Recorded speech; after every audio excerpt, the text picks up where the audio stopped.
Bapak Ibu, sekali lagi shalom Bapak Ibu Saudara sekalian. Ya, puji sukacita, amin. Ya, kita boleh ada di dalam rumah Tuhan kembali di minggu ketiga.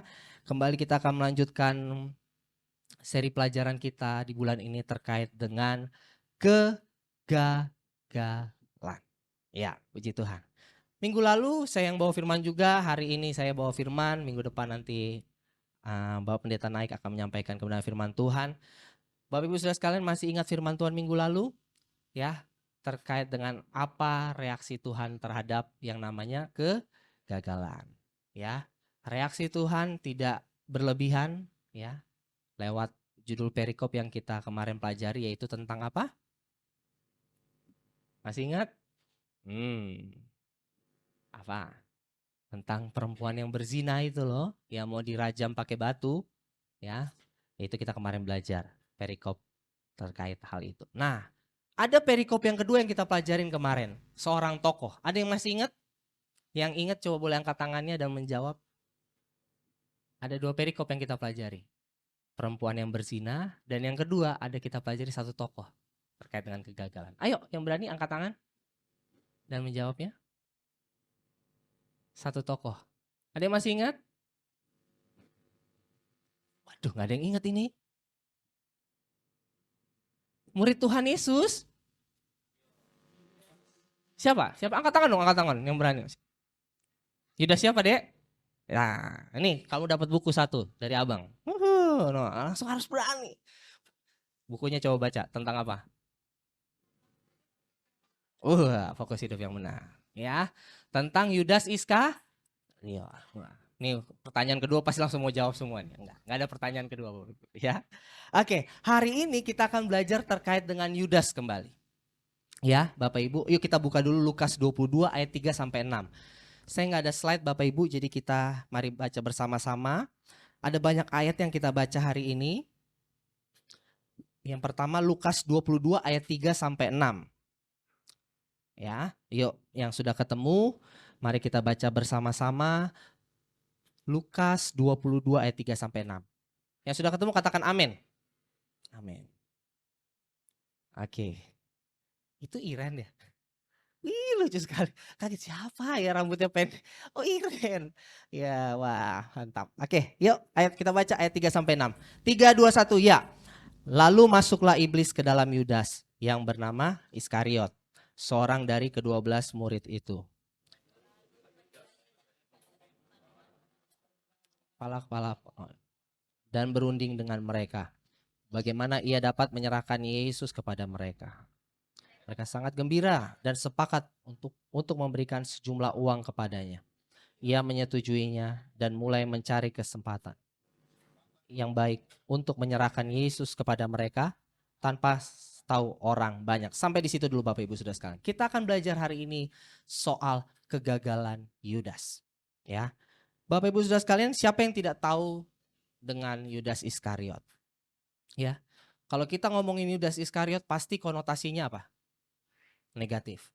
Ya, seorang yang berkhianat, seorang yang jahat. Apalagi kalau kita bahas Yudas Iskariot di saat Paskah. Dia adalah musuh terbesar ketika Paskah. Karena kita menganggap bahwa Yesus disalib itu karena Yudas mengkhianat, ya, Yudas menjual Tuhan Yesus, ya, dengan 30 keping perak. Nah, kita tadi baca Lukas 22 ayat 3 sampai 6. Ya, di situ dikatakan di ayat 3, lalu masuklah iblis ke dalam Yudas yang bernama Iskariot. Dan dari situ kita melihat bahwa Yudas bermufakat kepada tua-tua, ya, orang-orang Farisi di situ, ya, Bapak Ibu. Nah, Bapak Ibu Saudara sekalian, kita akan lihat Bapak Ibu di frame yang berbeda soal Yudas Iskariot. Ya, Bapak Ibu. Jika kita merenungkan Bapak Ibu, mungkin Bapak Ibu ya, kita ada kecocokan sama Yudas Iskariot. Ya. Dengan apa yang kita alami saat-saat ini. Jadi hari ini kita akan belajar objektif dengan Yudas Iskariot. Kita kesampingkan dulu dia yang mengkhianati Tuhan Yesus. Dia yang menjual Tuhan Yesus. Kita singkirkan dulu itu. Kita belajar objektif ya minggu ini ya. Nah, kita akan melihat yang pertama. Siapa Yudas Iskariot itu Bapak Ibu? Mari kita buka Lukas 6 ayat 12 sampai 16. Lukas 6 masih di kitab yang sama. ayat 12 sampai 16. Yang sudah ketemu katakan amin. Amin ya. Lukas 6 ayat 12 sampai 16 kita baca bersama-sama. 3, 2, 1 ya. Yesus berdoa dan semalam-malaman ia berdoa kepada Allah. Lalu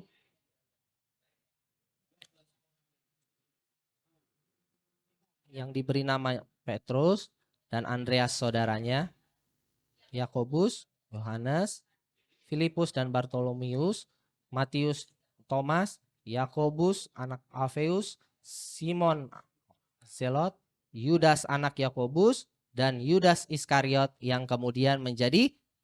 Nah, sampai di situ Bapak Ibu Saudara sekalian. Siapa itu Yudas Iskariot? Yudas adalah salah satu murid yang dipilih oleh Yesus.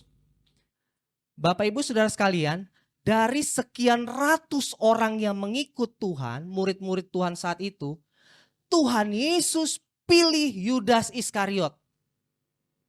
Dari ratusan orang yang ada di situ, kan Tuhan Yesus pilih.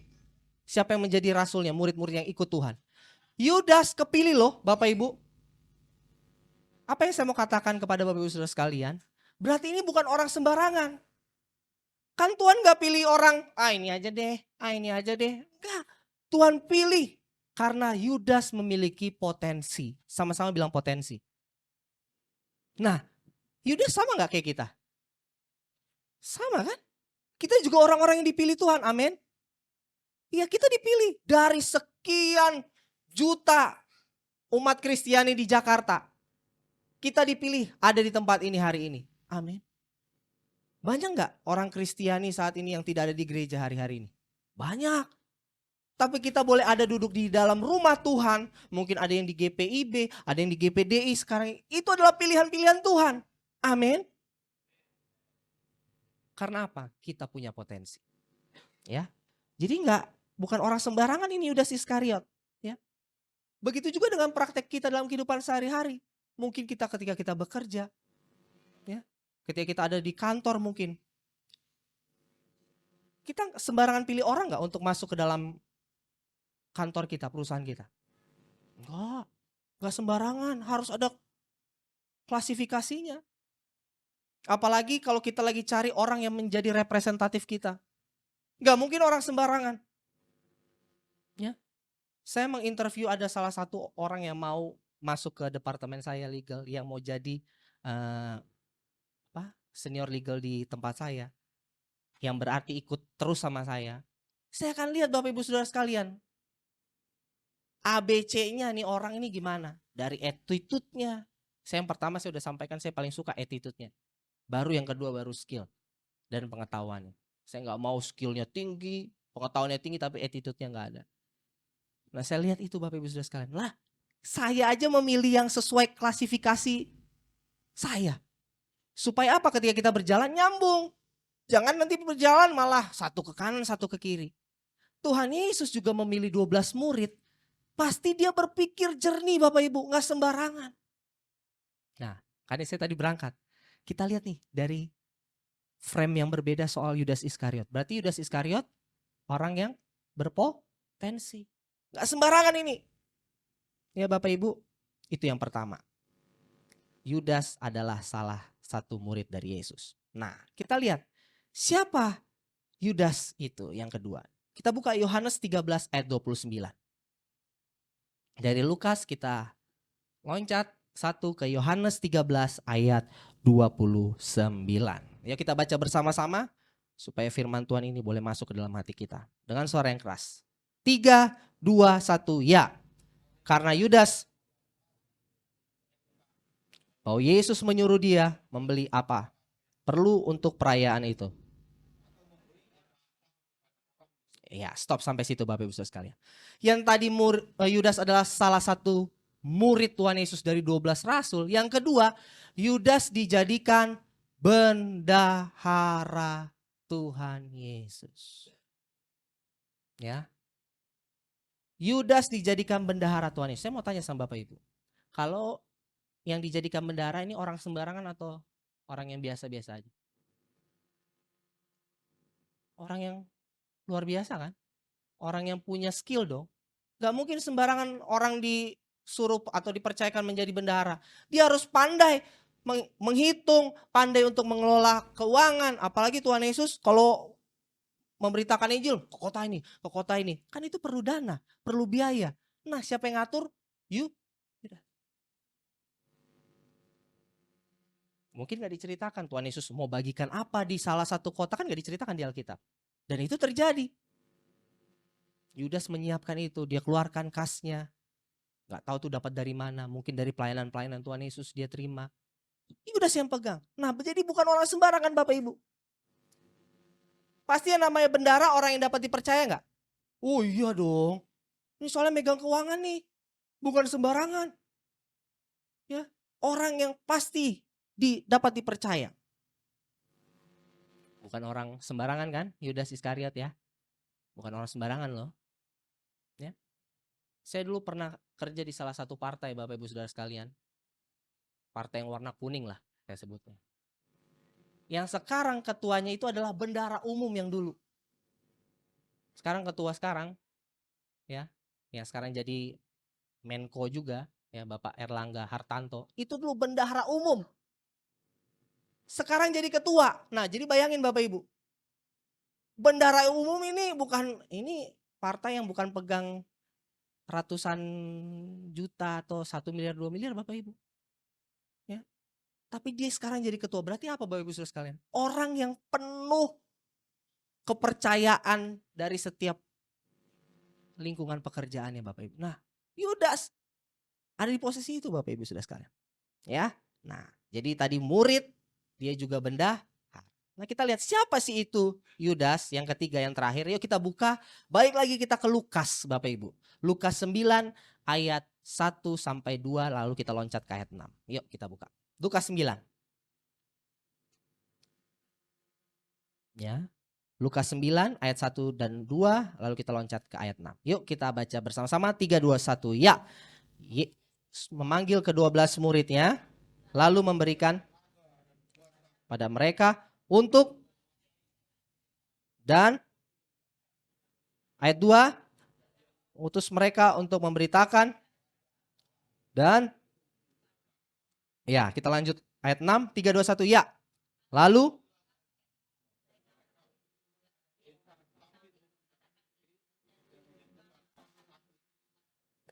pertama dia murid, kedua dia bendahara, yang ketiga dia mengadakan mujizat-mujizat.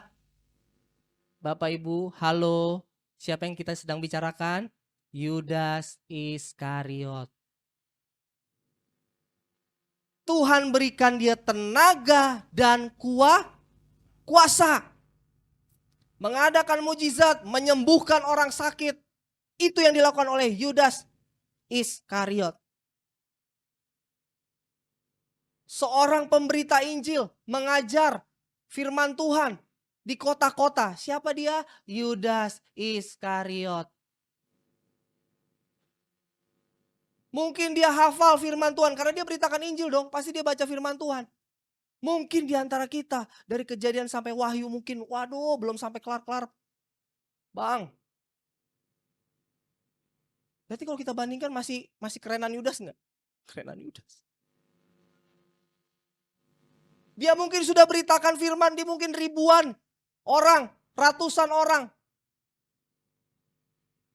Mungkin kita tolong bawakan firman Tuhan di ibadah persekutuan doa. Ada 3 orang. Aduh jangan saya. Aduh yang lain dong. 3 orang Bapak Ibu. Nyampaikan kebenaran firman Tuhan, kesaksian hidup kita masih mikir-mikir.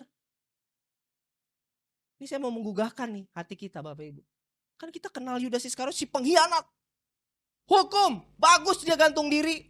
Emang itu dosa dia. Wah. Ini kita lihat nih, siapa sih Yudas Iskariot? Bukan orang sembarangan Bapak Ibu. Ya. Saya percaya kalau Yudas memilih jalan yang benar Bapak Ibu. Saya percaya dia akan menjadi rasul yang hebat. Mungkin sama seperti Petrus Bapak Ibu. Tapi sayang, kita menemukan bahwa dia gagal. Kenapa Yudas gagal Bapak Ibu? Satu kalimat Bapak Ibu. Dia memulai dengan baik, tetapi tidak mengakhirinya dengan baik. Tadi saya berangkat, mungkin kita saat-saat ini, mungkin ya kayaknya gue sama deh seperti Yudas Iskariot. Gak ada yang salah akan hal itu. Bukan berarti kita mengkhianati Tuhan. Tapi apa yang Yudas alami mungkin kita alami saat-saat ini. Mungkin kita memulai sesuatu dengan baik, tetapi kita tidak mengakhirinya dengan baik. Kita gagal, dalam arti gagal. Ya Bapak Ibu. Dan kita tahu kisahnya, Yudas mengakhiri dengan gantung diri. Kemarin kan kita udah pelajari dari sisi yang berbeda. Ya, respon terhadap orang yang gagal jangan sembarangan. Seperti orang Farisi kemarin kan. Yudas datang sudah mengaku dosa, ya. Mengaku salah, menyesal. Tetapi apa kata orang tua-tua, orang-orang Farisi? Apa urusannya dengan kami? Itu urusanmu. Itu kan kemarin kan kita belajar. Ya. Akhirnya apa? Orang gagal ditolak, gantung diri. Ya. Kita akan belajar hari ini Bapak Ibu dan kita akan renungkan. Ya. Saya sudah sampaikan minggu lalu bahwa mungkin Bapak Ibu, hari-hari ini akan banyak muncul Yudas-Yudas Bapak Ibu di akhir zaman ini. Mungkin juga Yudas-Yudas itu akan datang ke gereja. Kemarin kita pelajari, hati-hati dengan respon kita. Jangan kita menjadi orang yang ngejudge. Ya. Karena kemarin saya udah bilang, level kegagalan setiap kita beda-beda. Jangan kita bilang bahwa, oh baru segitu doang kamu. Oh, saya udah melewatinya. Pahit, manis, asam, garam saya sudah melewatinya. Kalau gitu doang mah masih kecil. Wah jangan. Beda. Zaman ke zaman itu beda Bapak Ibu. Ya. Nah kita akan pelajari Bapak Ibu. Ya hari ini. Setiap kita. Ya. Termasuk saya. Punya potensi kegagalan. Seperti yang dialami oleh Yudas. Kenapa Yudas yang awalnya baik bisa gagal dalam mengakhiri pertandingan? Nah ini yang akan kita pelajari hari ini. Ya Bapak Ibu, yang pertama. Matius 27 ayat 3 sampai 5. Dari Lukas kita mundur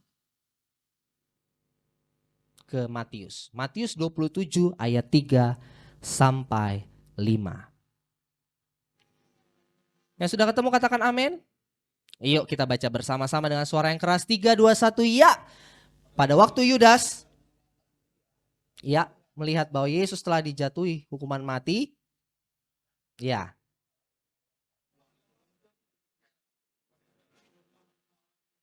Oke.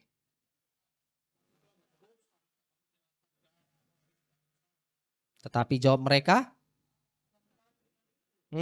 itu urusanmu sendiri. Ya.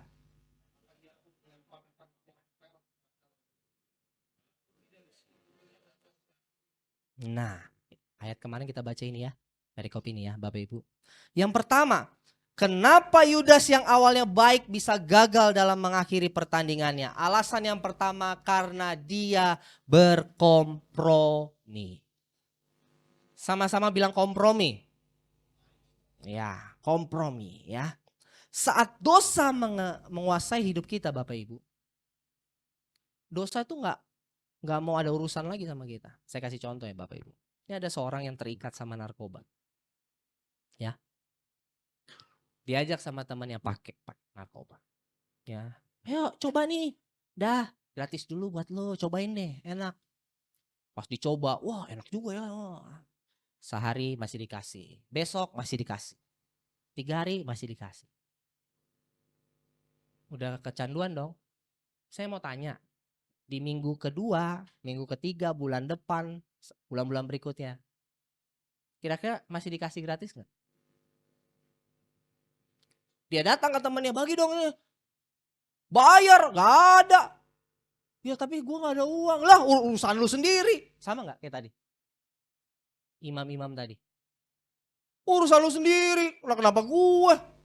Padahal yang bawa jatuh kecanduan itu si itu. Temannya itu. Halo. Itu kan yang namanya dosa. Ya. Pulang kantor. Ya. Ayo udah. Ngumpul dulu kita. Ya. Ngumpul dulu kita, minum-minum dulu kita. Padahal anak di rumah, istri di rumah lagi menunggu. Papa nih suami gue bawa makanan ya. Belum makan nih masalahnya. Ya yaudah deh ikut nih. Ya. Nongkrong. Ya gue cuma 1 jam ya. Gue jam 8 harus pulang pokoknya. Iya ya kan. Udah 8.15 ya. 8.45 ya, 9.15.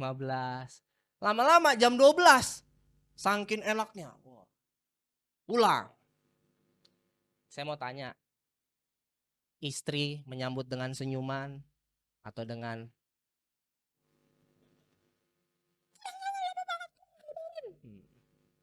kadang-kadang terus kita bilang, Tuhan kenapa ini terjadi? Gara-gara lu.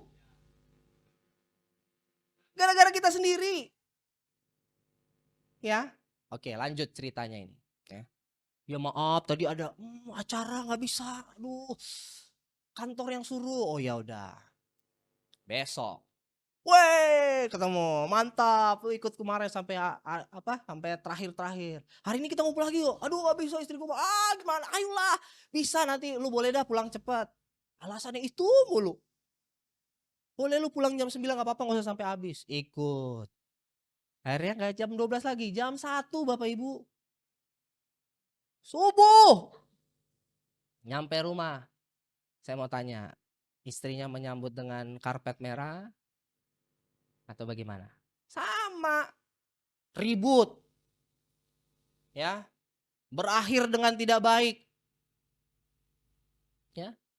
Ngadu ke temannya. Gara-gara lu nih, gua mau ditalak 3 sama istri gua. Lah, apa urusan kita? Itu urusan lu. Nah, itu tuh model-model begitu tuh. Bukan model teman begitu, itu sifat dosa tuh kayak gitu.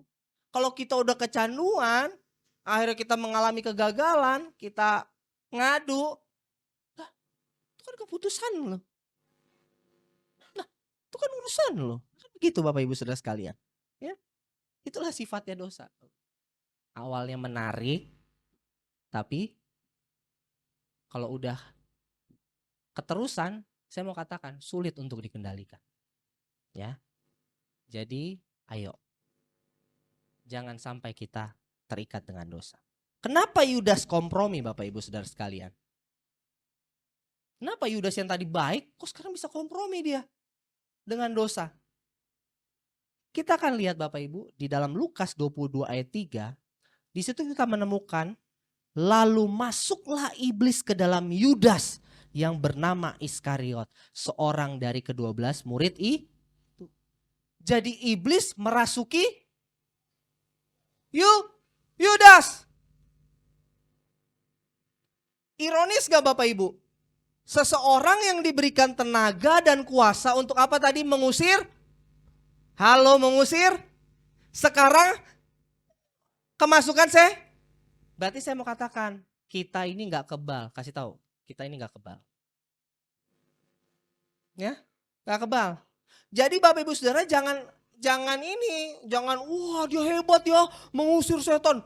In the name of Jesus. Wah ini anak saya suka banget kalau itu. In the name of Jesus. Ya, keluar. Wah, manifestasi. Terus Bapak Ibu Saudara mengklaim, wah ini orang ini gak bakal kerasukan setan. Hey. Yudas Iskariot siapa? 12 orang terpilih. Dari sekian ratus murid-murid saat itu. Mengadakan mujizat. Jadi bendahara utama. Bendaharanya Tuhan Yesus. Kerasukan. Nah Bapak Ibu, jangan menafsirkan kerasukan berarti itu film Bapak Ibu. Ya. Bapak Ibu tiba-tiba ingin, wah ada duit nih, nganggur nih. Itu sudah kerasukan. Ya. Jadi jangan kerasukan. Itu kebanyakan nonton film Thailand gitu. Lidahnya keluar.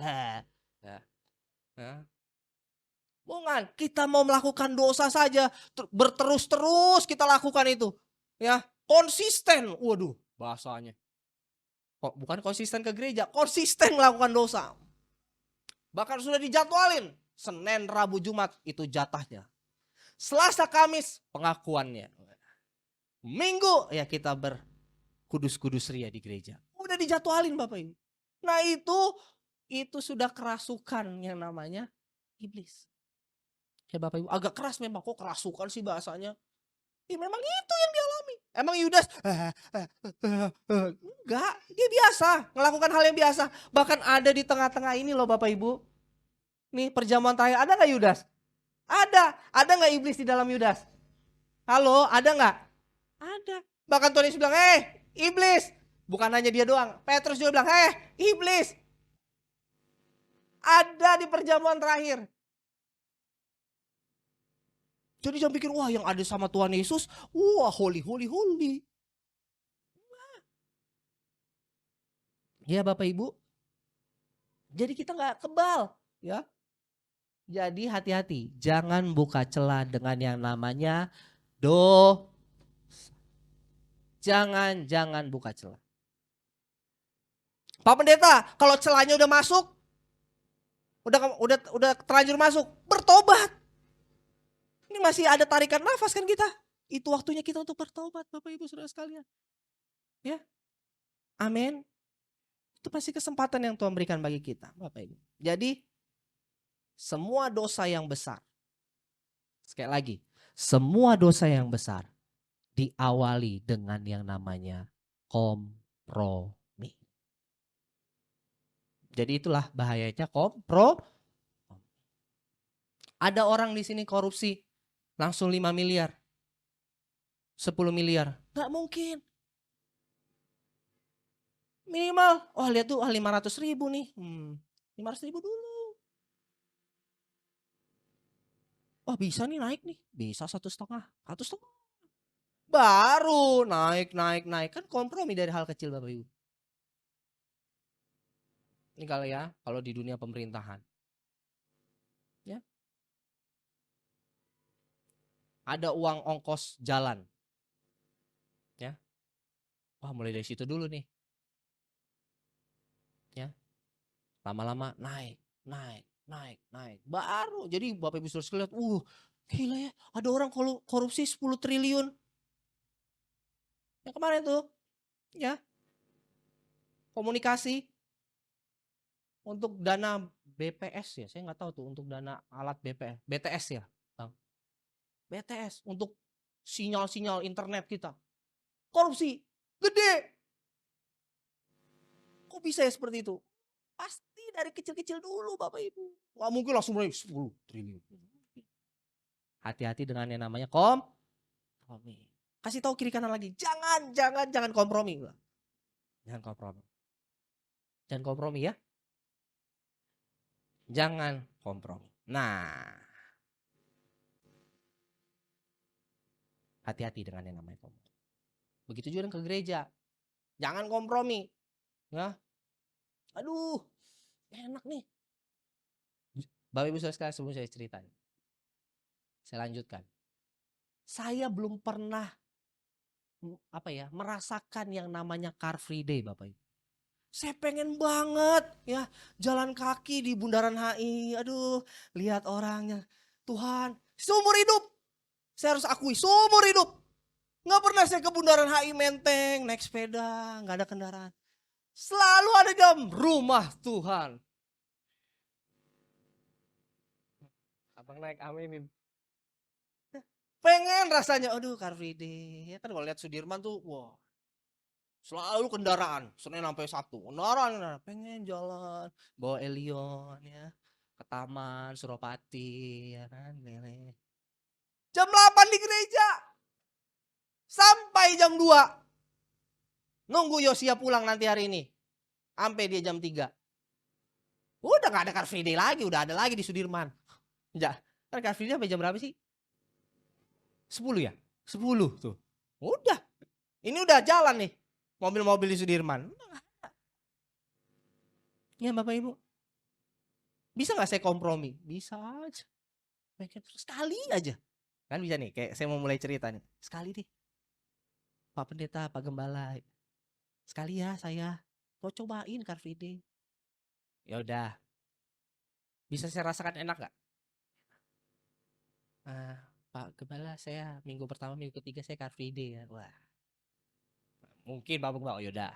Lama-lama, minggu pertama, minggu dua, minggu tiga, minggu empat. Kan gampang, saya pulang tinggal ke City Tower. Ya kan? Parkir di City Tower, ibadah saya. Ah, ya kan? Bapak Ibu Saudara sekalian, kita semua ini ada pengorbanan kita Bapak Ibu.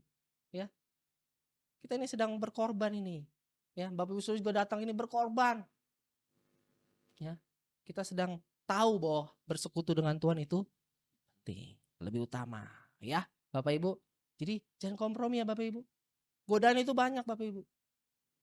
Godaan, mau sepedaan hari Minggu. Komisaris saya punya sepeda 40 biji Bapak Ibu. Kemarin dia habis jatuh ke jungkal di Sudirman. Sepedanya Brompton Bapak Ibu. Ya. Saya baru tahu sepeda mahal bisa ke jungkal juga. Saya pikir zaman kita Wim Cycle ya. Heboh. Nah, itu baru kalau ke jungkal enggak apa-apa. Saya sama Ezra dulu pasang. Wah, saya dulu main sepeda sama dia. Pasang lampu sein, wah, ya pasang jalu. Sekarang sepeda, 40, 50 juta. Tapi ke jungkal juga. Datanglah saya ke rumahnya. Saya doakan dia. Saya doain komisaris Bapak, bayangin. Bukan saya minta, dia yang minta. Ezra datang ya ke tempat saya. Oh ya Pak, sekalian saya mau minta tanda tangan Bapak ya. Sekalian doakan rumah baru saya. Oh ya, saya doakan. Dia aja, dia suka bikin kopi. Ya, dia bikinin kopi. Oh saya nggak ngopi Pak, saya teh aja. Kan nggak mungkin saya bilang Pak es coklat ada, kan nggak mungkin. Ya jadi ya teh aja Pak. Dia jago, ada alatnya. Abang naik. Dia tunjukin, wah dia namanya orang tua ya abang. Dia tunjuk, dia keluarin, ambil dari kita. Nih Mas Ezra, saya punya alatnya. Nah, selidik punya selidik, rupanya itu alat. Jadi manual, tanpa listrik yang langsung, kopinya langsung ke padet. Ternyata itu 30 juta. Alat begitu doang, gak ada di Indonesia, katanya impor. Udah dia bikinin. Nah, Mas Ezra, saya di rumah lama, sepeda saya berantakan. Sekarang saya udah punya ruangan sendiri. Oh iya Pak, saya mau lihat dong. Ini saya baru tahu nih. Saya pikir sepedanya 2, 4 lah. 4 wajar lah ya, 4. 8 udah mulai geleng-geleng 8 kita. Oke, saya masuk ke ruangan. AC, gelap tapi. Wah, banyak ya. Pas dia nyalain lampunya, dup. Wow, 40. 40 bukan nonton semua. Jadi, Pak, mohon maaf nih. Ini jual semua, Bapak dapat 3 rumah. Kecungkal juga, sekarang pakai gips. 1 tahun. Saya doain dia. Mas Ezra sudah mulai baik. Mau minta tanda tangan, dia ini dulu. Latihan dulu. Karena tangan kanan yang kena. Pak, latihan dulu Pak, ntar salah tanda tangan. Oh iya bener Mas Ezra, saya coba dulu ya.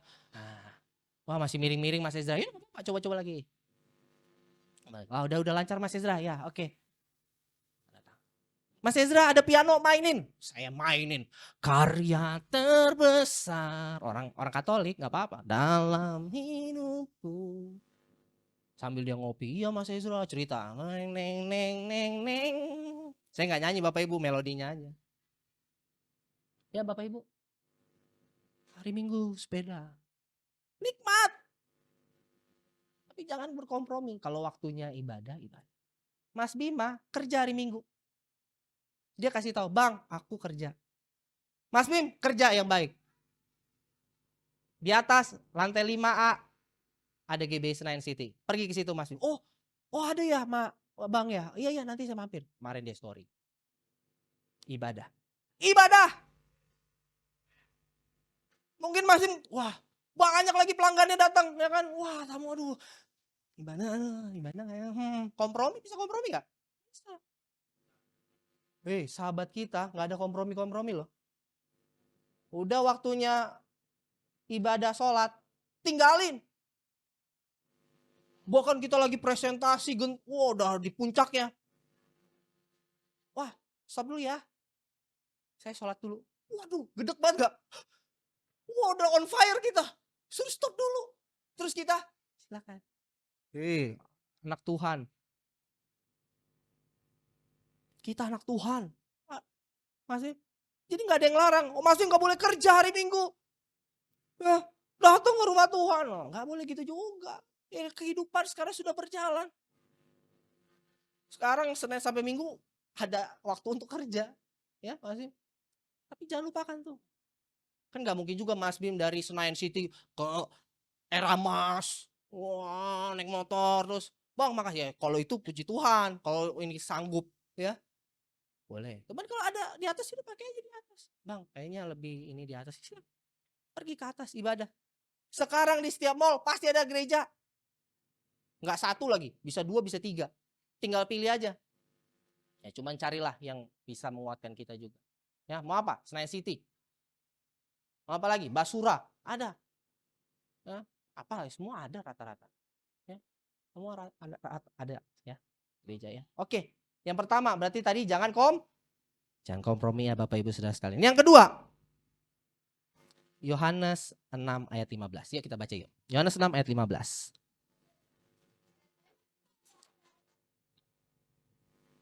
Yuk kita baca Yohanes 6 ayat 15. 3, 2, 1, ya.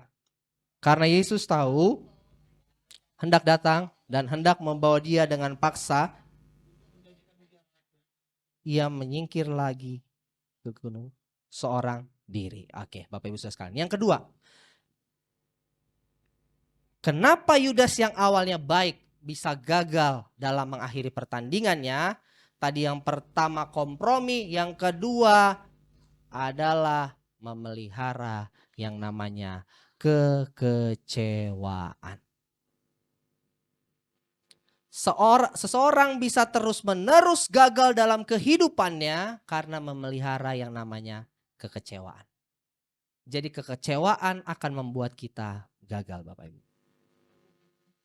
Dari ayat yang kita baca Yohanes 6 ayat 15 tadi, karena Yesus tahu bahwa mereka hendak datang dan hendak membawa dia dengan paksa untuk menjadikan dia raja, Yesus menyingkir ke gunung seorang diri.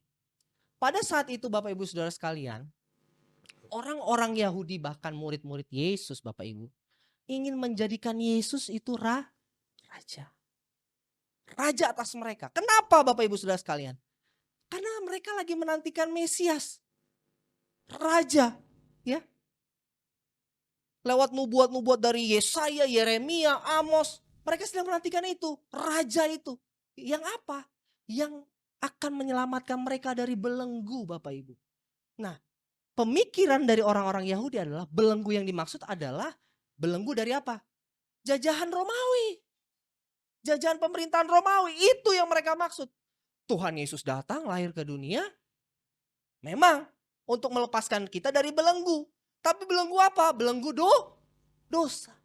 Nah orang-orang Yahudi bahkan murid-murid Tuhan Yesus ini yang ikut sama Tuhan Yesus. Belum sadar belenggu yang dimaksud Tuhan Yesus adalah dosa. Mereka pikir Yesus itu adalah penyelamat mereka dari jajahan Romawi. Nangkap ya sampai situ ya Bapak Ibu Saudara sekalian. Makanya tadi saya bilang kok poinnya kecewa. Tanpa kita sadari murid-murid Tuhan Yesus itu kecewa. Bahkan sampai di perjamuan terakhir ini mereka masih berpikir bahwa Tuhan Yesus akan jadi raja nih. Bahkan tadi ayat yang kita baca. Yesus tahu kok mereka hendak datang dan hendak membawa dia dengan paksa untuk menjadikan dia raja. Wah Tuhan Yesus bilang, wah ini salah nih. Salah kaprah nih orang nih. Orang-orang ini nih. Ah saya menyingkir lah. Akhirnya dia pergi ke gunung seorang diri Bapak Ibu. Ya. Nah kita lihat yuk. Markus 10 ayat 35 sampai 37. Yuk kita buka. Dari Yohanes tadi kita pindah ke Markus. Markus 10 ayat 35 sampai 37.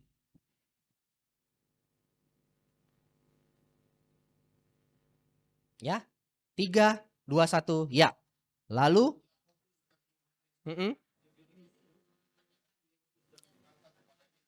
Guru. Oke. Oke.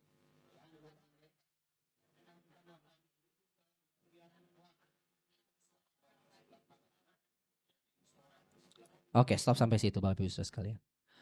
12 murid ikut Yesus dengan harapan Yesus menjadi raja Yahudi. Dan tadi ayat yang kita baca, ada murid-murid Tuhan Yesus yang minta sama Tuhan Yesus. Ini bahasa ininya, Tuhan, kalau nanti kamu udah jadi raja nih, saya jadi menterinya, ibaratnya begitu. Ya, saya bisalah jadi tangan kanannya. Wah, jadi penguasa-penguasa juga. Itu harapan murid-muridnya saat itu. Wah, saya di sebelah kananmu. Ya, ibaratnya apa? Perdana Menteri mungkin. Saya bisa jadi menteri ini, menteri itu. Mungkin Yudas jadi menteri keuangan. Wih, mantap ya. Siapa menteri sosial? Nah, Andreas mungkin Andreas. Kenapa?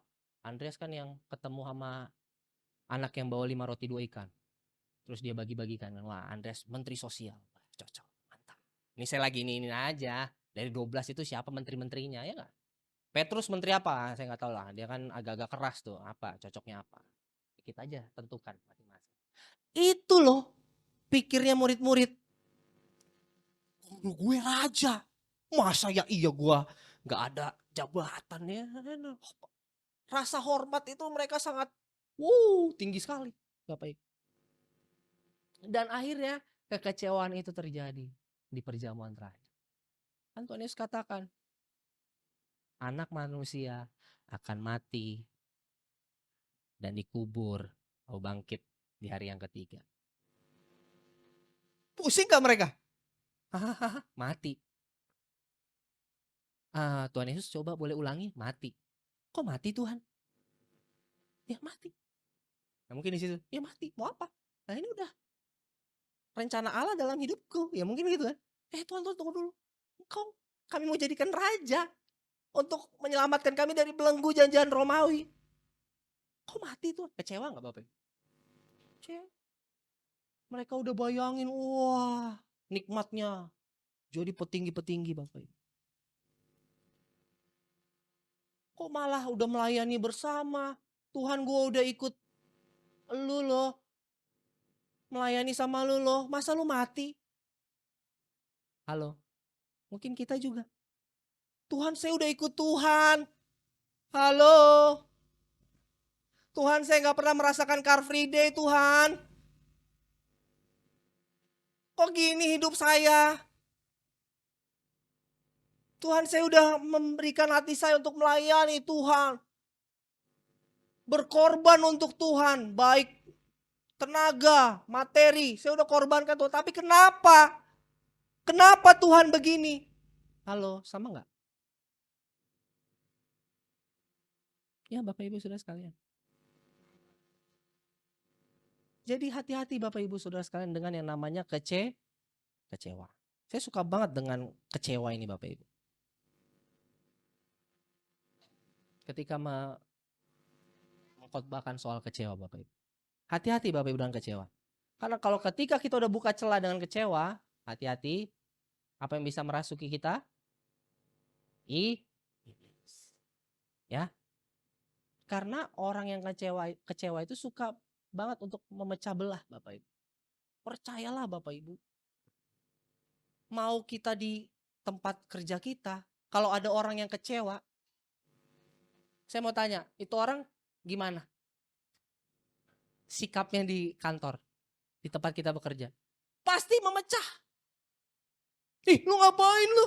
Kerjain begitu ya. Percuma. Gua udah 8 tahun gini-gini aja. Orang yang kecewa gak? Kecewa. Akhirnya kita, oh iya. Oh yaudah dah, aku biasa-biasa aja. Nah, orang yang kecewa. Gereja juga gak? Sama. Aduh, tuh gembalanya begitu. Gak ada perhatian-perhatiannya sama aku. Aku sakit tidak dijenguk.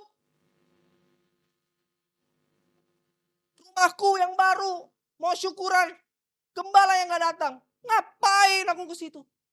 Kecewa. Hati-hati Bapak Ibu Saudara sekalian. Hati-hati saya mau kasih tahu Bapak Ibu. Jadi Bapak Ibu Saudara sekalian, saya mau sampaikan pesan begini. Kalau kita kecewa ya di satu gereja, ya jangan di situ. Cari gereja lain. pasti nanti akan memecah gereja itu. Ya. Dan saya mau garansi buat Bapak Ibu Saudara sekalian. Ketika pindah, dia pikir nggak ada kekecewaan di situ. Ada juga. Jadi mau pindah kemanapun akan ada nggak yang namanya kekecewaan? Halo? Ada. Jadi ini persoalan kita mau memelihara kecewa atau enggak. Mau gereja kecil, gereja besar. Waduh. Yang namanya kekecewaan pasti ada. Jadi kalau Bapak Ibu Saudara sekalian mungkin ada mengalami kekecewaan hari, bawa kepada Tuhan. Tuhan, kenapa ya hatiku kayak gini ya? Ada yang salah nggak dalam hati? Ada yang mau dirubah nggak Tuhan? Mending tanya begitu daripada pelihara kecewa. Wah, begitu. Yang namanya kita manusia. Ada potensi untuk mengecewakan, bener nggak?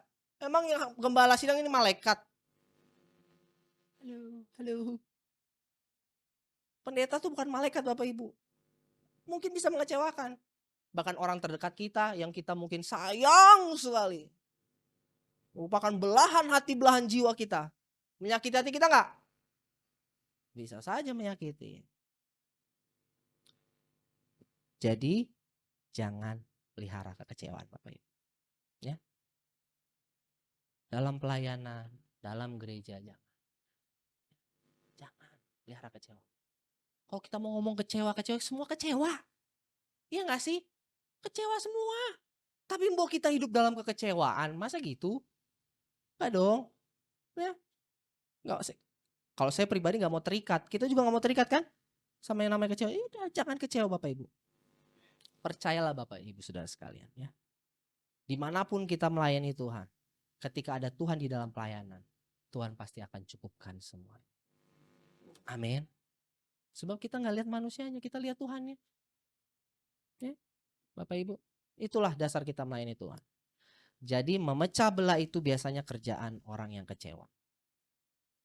Ya, jadi jangan kecewa. Itu favoritnya iblis Bapak Ibu. Kasih tahu kiri kanan, jangan kecewa. Tadi yang pertama jangan kompromi, yang kedua jangan kecewa, ya. Kita belajar nih dari Yudas Iskariot. Karena kecewa. Enggak sesuai dengan apa yang dia harapkan, ya. Jadi lepaskanlah semua kekecewaan kita Bapak Ibu Saudara sekalian. Hanya orang Kristen yang dewasa yang tidak dikendalikan oleh kekecewaan. Ya. Jangan bilang kita Kristen yang dewasa tapi kalau kita masih kecewa dalam pelayanan, ya. Saya mau sampaikan, ya. Kalau kita kecewa dalam gereja, pasti kita berpotensi untuk memecah belah gereja. Mending kita nggak usah ada di gereja. Walaupun terlihat keras Bapak Ibu. Ya. Silakan. Ya. Kita pindah ke gereja lain. Dan coba kita lihat, kita buktikan. Saya garansi Bapak Ibu Saudara sekalian, pasti juga akan menemukan kekecewaan. Karena kita lagi bawa kecewa. Kecuali kita udah beresin itu semua. Bapak Ibu. Ya, jangan pelihara kecewaan. Yuk kita belajar hari ini. Dalam kegagalannya Yudas.